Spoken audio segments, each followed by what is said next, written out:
Assalamu alaikum and hi friends, welcome to MPM சமையல். இன்றைக்கி நம்ம சேனலில் ரொம்பவே ஹெல்த்தியான சூப்பரான மார்னிங் பிரேக்ஃபாஸ்ட் ரெசிபி தான் பார்க்க போகிறோம். இது வந்து நம்ம கோதுமையில் செய்ய போகிறோம். ரொம்ப ஹெல்த்தியாக இருக்கும். இந்த வீடியோக்குள்ளே போகிறதுக்கு முன்னாடி நம்ம சேனலை புதுசாக பார்க்குறவங்களா இருந்தால் சப்ஸ்கிரைப் பண்ணிக்கோங்க. அப்படி இந்த பெல் ஐக்கானையும் ப்ரெஸ் பண்ணிக்கோங்க. வாங்க வீடியோக்குள்ளே போகலாம். இதை செய்கிறதுக்கு ஒரு பாத்திரம் எடுத்துகிட்டு அதில் ஒரு 3/4 கப் அளவுக்கு நான் கோதுமை மாவை ஆட் பண்ணிக்கிடுறேன். அதோட கொஞ்சம் தண்ணியும் ஆட் பண்ணிக்கிடுறேன். அதுக்கு தேவையான அளவுக்கு உப்பு ஆட் பண்ணிக்கிடுறேன். இப்போது ஒரு ஸ்பேச்சுலா இல்லைனா கரண்டி வச்சு நல்லா மிக்ஸ் பண்ணி விட்டுக்கலாம். கட்டிகள்லாம் இல்லாத மாதிரி நல்லா மிக்ஸ் பண்ணி விட்டுக்கோங்க. இப்போது வெஜிடபிள்ஸ்லாம் போட்டுடலாம். நான் ஒரு வெங்காயம், ஒரு சின்ன வெங்காயம் நறுக்கி வச்சுருக்கேன். அதையும் இதோடு போட்டுக்கிடுறேன். அப்புறம் முட்டைக்கோஸ் போட்டிருக்கேன். நெக்ஸ்ட்டு கேரட்டும் போட்டுக்கிடுறேன். கேரட் முட்டைக்கோஸ் ரெண்டுமே நான் துருவி தான் வச்சுருக்கேன், கட் பண்ணி வைக்கலை.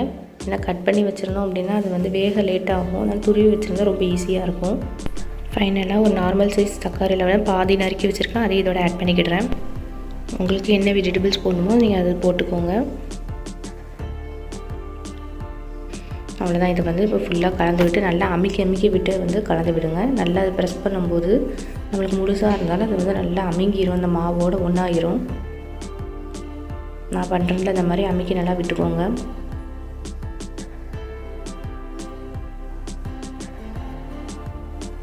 நல்லா அந்த மாதிரி மசிச்சு விடும்போது அந்த மாவோடு ஒன்றா சேர்ந்துடும்.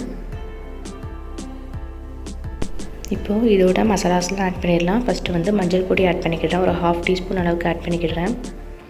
நெக்ஸ்ட் வத்தல் பொடி, அதுவும் ஒரு 1/2 டீஸ்பூன் அளவுக்கு நான் ஆட் பண்ணியிருக்கேன்.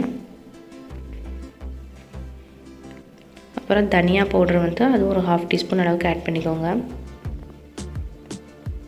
அவ்வளோதான். இப்போ இதை கலந்து விட்டுக்கலாம். இதோட இதுக்கு தேவையான அளவுக்கு தண்ணி ஊற்றிக்கலாம். ஏன்னா ரொம்பவும் கட்டியாயிடக்கூடாது. இப்போது 1 டேபிள் ஸ்பூன் அளவுக்கு தயிர் போட்டுக்கிடுறேன். கேர்டு போட்டிருக்கேன் 1 டேபிள் ஸ்பூன் அளவுக்கு. இப்போ நல்லா இதை மிக்ஸ் பண்ணி விட்டுக்கலாம். உங்கள்கிட்ட கேர்டு இல்லை அப்படின்னா நீங்கள் லெமன் ஜூஸ் ஒரு 1/2 டீஸ்பூன் அளவுக்கு புளிஞ்சு விட்டுக்கோங்க. இப்போ பாருங்கள், இதை நல்லா மிக்ஸ் பண்ணி விட்டுக்கலாம். இப்போ இதில் உப்பு கொஞ்சம் கம்மியாக இருந்துச்சு, அதனால் கொஞ்சம் உப்பு ஆட் பண்ணியிருக்கேன். இப்போ கொஞ்சம் தண்ணியும் ஆட் பண்ணியிருக்கேன். நல்லா மிக்ஸ் பண்ணி விட்டுட்டு இந்த பேட்டர் கன்சிஸ்டன்சி எப்படி இருக்குன்னு பார்த்துக்கோங்க. ரொம்ப கட்டியாகவும் ஆயிடாமல் தண்ணியாகவும் ஆயிடாமல் நார்மலாக இருக்கணும். பாருங்கள், இந்த மாதிரி இருக்கணும்.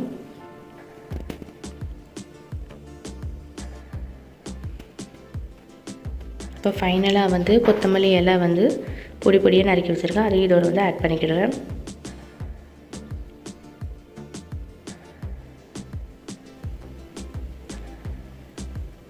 அவ்வளோதான், நம்ம எல்லாமே ஆட் பண்ணியாச்சு. இப்போ தோசைக்கல்லை காய வச்சிடலாம். தோசைக்கல் இந்த மாதிரி சூடானதும் லைட்டாக எண்ணெயை தேய்ச்சி விட்டுக்கோங்க, ஏன்னா ஒட்டாமல் வர்றதுக்கு. அப்புறம் ஒரே ஒரு கரண்டி மாவு மட்டும் ஊற்றிட்டு கொஞ்சம் கொஞ்சமாக ஸ்ப்ரெட் பண்ணி விட்டுக்கோங்க. மேலே கொஞ்சம் வெந்துட்டு இருக்கும்போதே அங்கங்கே ஆயில் லைட்டாக விட்டுக்கோங்க.